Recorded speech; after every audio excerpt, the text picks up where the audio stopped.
सोचो, आधी रात जंगल के बीच एक रुकी हुई ट्रेन और बाहर अंधेरे में कुछ ऐसा घूम रहा है जो इंसान को जिंदा नोचकर खा जाता है। लेकिन असली डर तब शुरू होता है जब पैसेंजर्स को पता चलता है कि जंगल में कोई जानवर नहीं बल्कि इंसानों को जिंदा नोचने वाले वेयरवुल्फ्स घूम रहे हैं। और ट्रस्ट में, इस ट्रेन में हर कोई घर नहीं पहुँचने वाला। आज हम बात करने वाले एक ऐसी हॉरर सर्वाइवल मूवी के बारे में जहाँ एक नॉर्मल ट्रेन जर्नी धीरे धीरे खूनी नाइटमेयर में बदल जाती है। एक ऐसी मूवी जिसमें वेयरवुल्फ्स हैं, ब्रूटल किलिंग्स है, सस्पेंस है और सर्वाइवल के लिए इंसान किस हद तक गिर सकता है वो भी दिखाया गया है। मूवी का नाम है हॉल, 2015 की।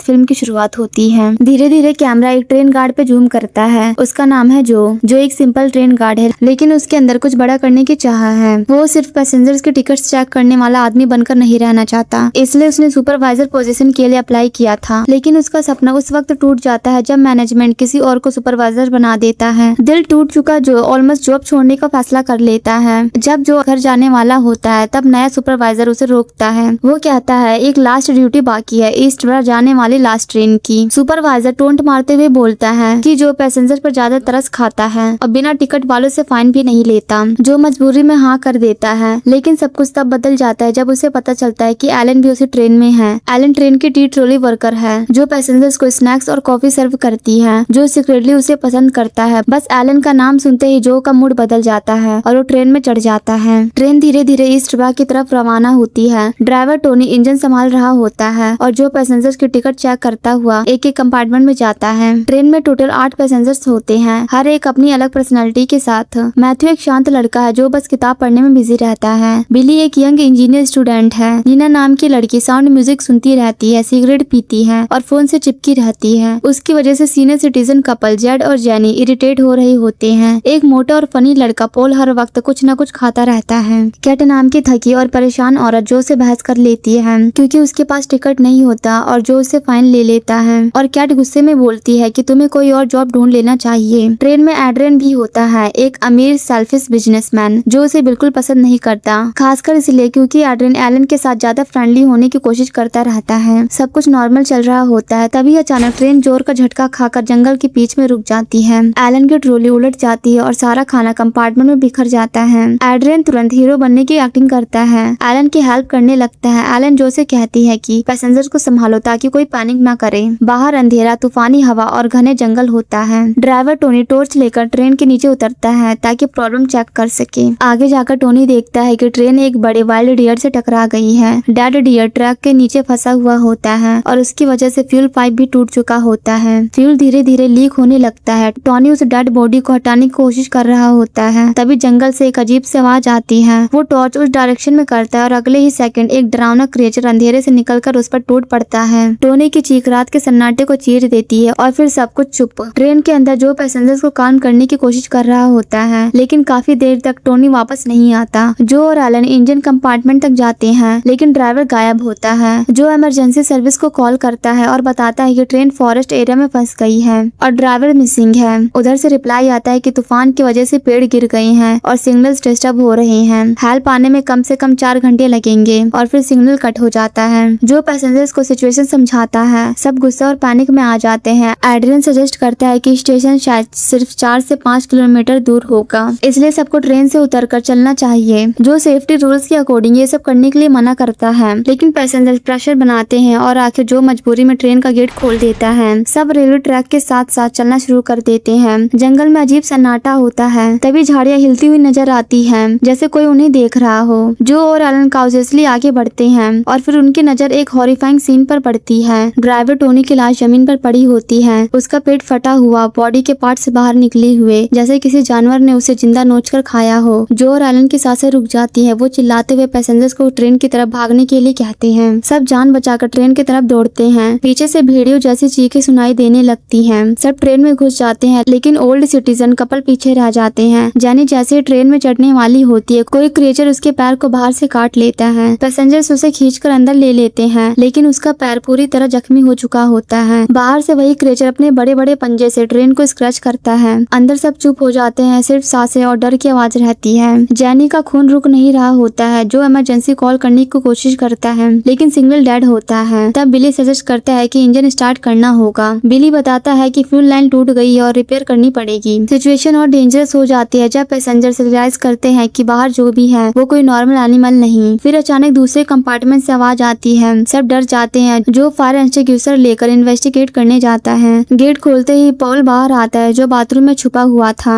सब थोड़ी देर के लिए रिलीफ फील करते हैं, लेकिन तभी कंपार्टमेंट का गेट वॉलेंटली हिलने लगता है, लाइट्स ब्लिंक करने लगती हैं। इसी बीच नीना का फोन बज उठता है। वो कॉल पर बात करना शुरू कर देती है। सब उसे चुप रहने के लिए बोलते हैं, लेकिन उसी वक्त कंपार्टमेंट की विंडो तोड़कर उस जानवर का हाथ अंदर आता है और नीना को बाहर खींचकर ले जाता है। सब उसे बचाने की कोशिश करते हैं, लेकिन सिर्फ उसकी चीखें सुनाई देती हैं। अब पैसेंजर्स को समझ आ चुका होता है वो किसी मॉन्स्टर के साथ फंसे हुए हैं। सब टूल्स उठाकर डोर्स और विंडोज बैरिकेड कर देते हैं। जेनी की कंडीशन और वियर्ड हो रही होती है। वो उल्टी करती है और उसके सारे दांत गिर जाते हैं। एड्रिन पैनिक में बोलता है कि जेनी इन्फेक्टेड हो चुकी है। इसी बीच पता चलता है कि पॉल मिसिंग है, जो उसे ढूंढने दूसरे कंपार्टमेंट में जाता है। पॉल बाथरूम गया होता है, जो उसे कहता है कि जल्दी बाहर निकलो, लेकिन जब पॉल बाथरूम का गेट खोलता है वो नहीं खुलता। जो चाबियों से डोर खोलने की कोशिश करता है, तभी बाथरूम की छत से क्रिएचर पॉल तक पहुंच जाता है और पॉल को जिंदा खाना शुरू कर देता है। खून बाथरूम के नीचे से बाहर बहने लगता है। जो एड्रिन को चिल्लाता है दरवाजा खोलो, लेकिन एड्रिन डर के मारे गेट नहीं खोलता। तभी बाकी सब आते हैं और मिलकर गेट खोलते हैं। मॉन्स्टर कंपार्टमेंट तोड़कर अंदर घुस आता है। सब भागने लगते हैं। एलन डर के मारे फ्रीज हो जाती है, जो उसे खींचकर बचाता है। लेकिन जब क्रिएचर जो पर अटैक करने ही वाला होता है, एलन हिम्मत दिखाकर उस मॉन्स्टर पर वार करती है। मॉन्स्टर उसे दूर फेंक देता है। फिर एड्रिन और बाकी पैसेंजर्स मिलकर उस क्रिएचर को मारते हैं। आखिर में मैथ्यू कुल्हाड़ी से उस पर बार बार वार करता है और क्रिएचर मर जाता है। सब शौक में उसकी बॉडी देखते हैं। वो पूरा वेयरवुल्फ लग रहा होता है, लेकिन उसके फीचर्स में इंसानियत भी होती है। जो कहता है कि ये भी पहले हमारी तरह एक नॉर्मल इंसान था। तब एडरली जेड एक पुरानी कहानी बताता है। 1963 में इसी थ्रोंटन फॉरेस्ट में एक ट्रेन एक्सीडेंट हुआ था। रेस्क्यू टीम जब वहाँ पहुंची तो वहाँ सिर्फ उन्हें आधी खाई बॉडीज मिली थी और कुछ लोग कभी मिले ही नहीं। जब सब ये हॉरिफाइंग ट्रुथ समझने की कोशिश कर रहे होते हैं, तभी मरा हुआ क्रिएचर दोबारा उठ बैठता है और एक डरावनी होल करता है। जंगल के हर कोने से जवाब में होल सुनाई देने लगती है, मतलब वो अकेला नहीं था। जेनी अजीब हरकतें करने लगती है वो आवाज सुनकर। एड्रियन कहता है ये भी उस जैसी बन गई है, इसे भी मार दो। एड्रियन जेनी को मारने की कोशिश करता है, फिर जो एड्रियन को एक मुक्का मारता है और उसे जेनी के साइड में बांध देता है।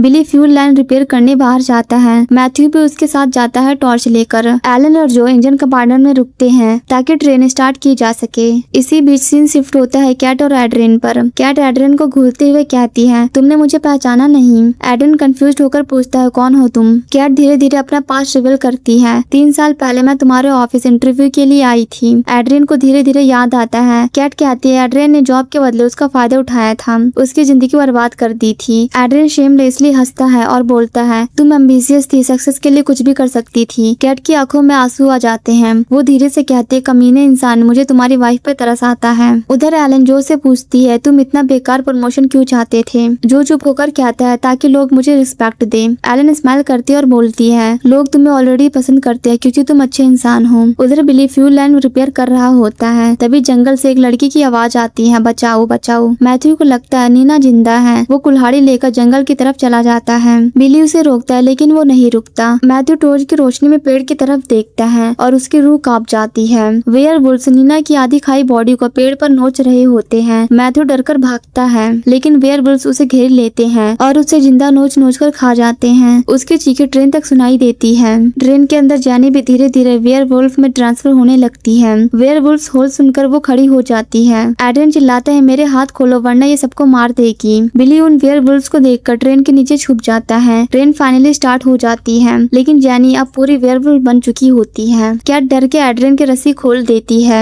जेनी अपने हस्बैंड जेड की तरफ भूखे नजरों से देखती है। इसी बीच वेयरवुल्व्स कैट को पकड़ लेते हैं। एड्रियन उसकी हेल्प करने की जगह उसे बाहर धक्का दे देता है। कैट चीखते हुए वेयरवुल्व्स के बीच गिर जाती है और मॉन्स्टर उसे जिंदा खा जाते हैं। ट्रेन आगे बढ़ने लगती है और अंदर जेनी अटैक कर देती है। एड्रियन कुल्हाड़ी उठाकर जेनी पर वार करता है, लेकिन जेड गुस्से में एड्रियन को गिरा देता है क्योंकि वो जेनी से बहुत प्यार करता है। लेकिन अगले ही सेकंड जेनी अपने ही हस्बैंड जेड को काटना स्टार्ट कर देती है। खून कंपार्टमेंट में फैल जाता है। उधर ट्रेन अचानक से फिर रुक जाती है क्योंकि बिली से फ्यूल पाइप दोबारा टूट जाती है। अब सब कुछ खत्म लग रहा होता है। जानी एड्रियन की तरफ बढ़ती है, तभी जो आयरन रोड से उसे मार गिरा देता है। बाहर से सारे वेयरवुल्व्स ट्रेन पर चढ़ चुके होते हैं। जो इमरजेंसी गेट खोलने लगता है ताकि जंगल की तरफ भागा जा सके, लेकिन एड्रियन सेल्फिश स्माइल के साथ कहता है तुम सब उनका खाना बनोगे और मैं बच जाऊंगा। वो जो से फाइट करता है और फिर गेट बंद करके खुद बाहर भाग जाता है। अंदर एलन और जो वेयरवुल्व्स के घिर चुके होते हैं। तभी बिली आग की मसाल लेकर आता है और वो वेयरवुल्व्स पे आग फेंकता है। जो आयरन रोड की हेल्प से गेट तोड़ देता है। जो और एलन फाइनली ट्रेन से बाहर निकल जाते हैं, लेकिन बिली को वेयरवुल्व्स पकड़ लेते हैं। जो और एलन जंगल में भागने लगते हैं। वेयरवुल्व्स भी उनके पीछे ही होते हैं, लेकिन जो अचानक रुक जाता है। एलन रोती हुई उसे चलने को कहती है। जो उसे किस करता है और बोलता है भागो एलन अभी। एलन रोती हुई जंगल से निकलकर भागने लगती है। जो वहीं रुककर उन सारे वेयरवुल्व्स का सामना करता है। वो बहादुरी से फाइट करता है, लेकिन वेयरवुल्व्स उस पर टूट पड़ते हैं और उसे काटना स्टार्ट कर देते हैं। जो की चीखी अंधेरे जंगल में गूंजने लगती है। सीन कट होता है, सुबह हो चुकी होती है। एलन खून से लथपथ स्टेशन पहुंच चुकी होती है। उसके हाथ में जो का रेलवे बैज होता है। वो रो रही होती है। अब लगता है नाइटमेयर खत्म हो गया, लेकिन फिल्म का लास्ट सीन सब कुछ और हॉरिफाइंग बना देता है। एड्रियन अभी भी जिंदा होता है। वो जंगल में अकेले चल रहा होता है। तभी उसे झाड़ियों के पीछे से आवाज आती है। उसे लगता है जो बच गया। वो स्माइल करता वो उस डायरेक्शन में जाता है, लेकिन अगले ही सेकंड उसका चेहरा डर से जम जाता है। उसके सामने पूरा वेयरवुल्फ पैक खड़ा होता है, मतलब बहुत सारे वेयरवुल्फ्स, और उनके बीच जो भी उन्हीं की तरह एक खूनी वेयरवुल्फ बन चुका होता है। शार्प दांत बाहर निकले होते हैं और अगले ही सेकंड जो एड्रियन पर हमला कर देता है। दी एंड। ये मूवी सिर्फ वेयरवुल्व्स की नहीं है, ये डर, सर्वाइवल और इंसानियत के टूटने की कहानी है, जहाँ हर होल के बाद कोई ना कोई मरने वाला होता है। Dark, bloody, brutal, insanely suspenseful werewolf horror ride जो लास्ट सीन के बाद भी दिमाग में हॉन्ट करती रहती है। सो दोस्तों, आपको मूवी कैसी लगी कमेंट करके जरूर बताना। एंड वीडियो पसंद आए तो वीडियो को लाइक कर दो, शेयर कर दो, सब्सक्राइब कर दो। Now take care, tata, bye bye.